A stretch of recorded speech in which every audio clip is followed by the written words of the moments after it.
eu vou de imediato. Quem começa? Paulo Germano ou Gabriel? Paulo Germano que está na minha frente, vamos lá. Tanto faz. Quero saber dos atos que ocorreram nesse fim de semana, no domingo, ontem, aqui em Porto Alegre, no Parcão, mas várias outras cidades gaúchas também. Kelly, eu acho que em primeiro lugar, essas pessoas, os atos foram menores do que vinham ocorrendo nos últimos tempos, embora tenham sido maior do que o mais recente, aquele que ocorreu ali na Paulista, né?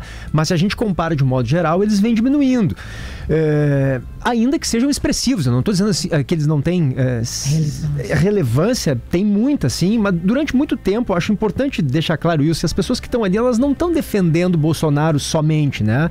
Elas estão defendendo o que elas acreditam que se tornaram com o Bolsonaro. Acho que esse é o ponto mais importante. Durante muito tempo elas foram tratadas como figurantes, aquelas pessoas. Eu digo essas pessoas que estão muito radicalizadas, né? Que estão defendendo Bolsonaro a todo momento, seus aliados, inclusive depois de uma série de evidências que a gente tem de tentativa de um golpe de Estado, que ficou muito comprovado por indícios, por evidências, enfim.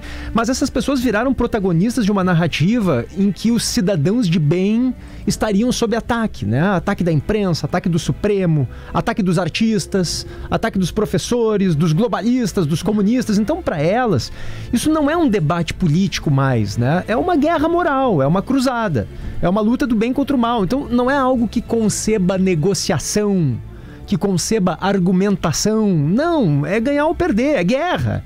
Então, a democracia, nesse contexto, é um detalhe. Não importa muito se o líder articulou com generais para se manter no poder à força, se torce por sanções econômicas imposta por um governo estrangeiro. O líder entregou para essas pessoas uma coisa que nenhuma democracia conseguiu entregar, que é identidade, é pertencimento, é a sensação de estar do lado certo da história. Isso não tem preço. Se a democracia for o preço disso, azar. Então, só que eu acho que é importante. A pesquisa mais recente do Datafolha agora, publicada ontem, aponta que 61% dos brasileiros não votariam em um candidato que prometa anistiar Jair Bolsonaro e outros envolvidos nos atos de 8 de janeiro. 61% dos brasileiros não votariam. É o que mostra a pesquisa do Datafolha. O que deixa muito claro, primeiro, que essa conversa esdrúxula de que quem é contra aquela tentativa de golpe de Estado é lulista, ou é esquerdista, ou é comunista, é uma bobagem, né, Kelly? Uma coisa não tem relação alguma com a outra. Tanto é que 61% dos brasileiros, e não são 61% de brasileiros lulistas, muito pelo contrário, a maioria dos brasileiros é de direita. Uma série de pesquisas aponta isso, inclusive da Quest, enfim.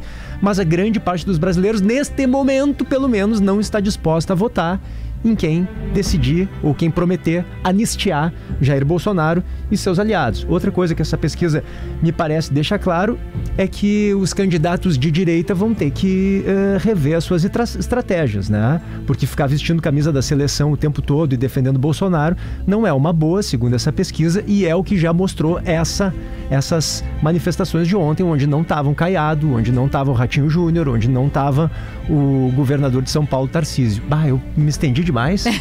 Gabriel, tu tem 1 minuto e meio, mas é bom, desculpa, né? Gabriel. É bom. Imagina que é isso, para estrear já no grau. Olha só. Então vamos lá, 1 minuto e meio. Eu acho que tem alguns aspectos muito importantes para a gente destacar. O primeiro deles é que o Bolsonaro não esconde mais a motivação verdadeira dessa história toda. Não é pela democracia. Ele próprio escreveu nas redes sociais, né? Ele agradece, ele diz assim, muito obrigado pela nossa liberdade. Quando ele fala nossa liberdade, ele não está falando da liberdade dos brasileiros, ele está falando da liberdade dele e da família dele. É isso. E outra coisa que eu acho muito importante, a gente viu agora nas imagens também, que a Laura separou pra gente, muitos cartazes de impeachment já. Se você acha que o ministro do Supremo passou dos limites, é do jogo, reclama, protesta, claro. Peça providência, a Constituição está aí para isso, né? O Constituinte pensou nessa hipótese e é possível fazer o impeachment de um ministro do Supremo. Só que tem um detalhe, quem define isso é o Senado Federal. E o Senado hoje não vê motivo para isso. Acha ruim? Tudo bem, a gente vai ter eleição ano que vem, então faça campanha por senadores que encampem essa pauta do impeachment dos ministros do Supremo. Existem vários movimentos já fazendo ar para isso. Esse é o jogo, não dá para querer mudar as regras no grito, na base da pressão de rua, como se o seu grupo especificamente falasse em nome de todo o povo brasileiro. Não fala por uma parte da população, que é importante, é claro, Agora, existe toda uma outra parte que é contra essa mesma pauta. E ainda falando rapidamente de impeachment, só para concluir, impeachment de ministro, né? É importante a gente lembrar sempre, porque senão as pessoas ficam numa posição muito confortável. É horrível ter memória, mas eu tenho. Eu lembro direitinho que essa turma toda, que hoje é paladina da justiça, né, tá gritando contra os excessos do Supremo, que existem mesmo, é uma pauta legítima, lá atrás trabalhou arduamente para enterrar a única chance real que a gente teve nos últimos anos de responsabilizar ministros do Supremo Tribunal Federal, que foi a CPI da Lava Toga, que foi enterrada pessoalmente pelo ex-presidente Jair Bolsonaro, porque o filho dele, Flávio, senador, estava complicado lá com a sua fantástica fábrica de chocolates. Então, assim, vamos lá, né? Primeiro, não é pelo Brasil, não é pela democracia, é pela liberdade, não é nem pela anistia, é pela anistia do ex-presidente da Seu República tempo e dos acabou, seus candidato. filhos.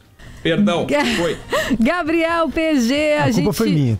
Eu só queria dizer que, antes de acabar, quem aposta que as manifestações não aconteceram ou foram pequenas, está apostando errado. Tem um movimento importante aí. 10h57, não há tempo para mais nada.